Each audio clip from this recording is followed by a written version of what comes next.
রানে কানে আঙ্গুলের চিপায় চাপায় সারা শরীরে খাউজানি, সুলকানি, বিচি পাসরা, গোটাগাটি ঘা পাসরায় ভরে গেছে। একটি পাগলা মলম আপনি ব্যবহার করেন। প্রতিটি মলম 20 টাকা 20 টাকা।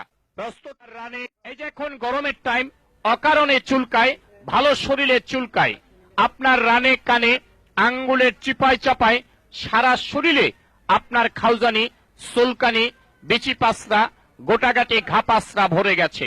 চর্মরোগ চুলকানি কিন্তু একটা মজার রোগ। যখন চুলকানি শুরু হয় মনে হয় 70 টাকার ওজের কামলা লইয়া চুলকাই, কি যে ভালো লাগে চুলকাইতে। হাই রে মজার চুলকানি। চুলকানির টাইমে মনে হয় মরণ চান্দের রসগোল্লা খাচ্ছেন আর কি, এত মজা। চুলকাইতে চুলকাইতে চামড়া তুলা ফেলাইছেন, ভালো জায়গা চুলকাইয়া ঘাউ করে ফেলাইছেন। চর্মরোগ চুলকানি তো দূরের কথা, একটা ঘামাছির বিচি পর্যন্ত আপনার গায়ে থাকতে পারে না একটি পাগলা মলম ব্যবহারে। চুলকাইতে চুলকাইতে চামড়া তুলা ফেলাইছেন, দামি দামি লুঙ্গিগুলো এক সপ্তাহ পরতে পারেন না, চুলকাইয়া চুলকাইয়া ছিঁড়া ফেলাইছেন। নতুন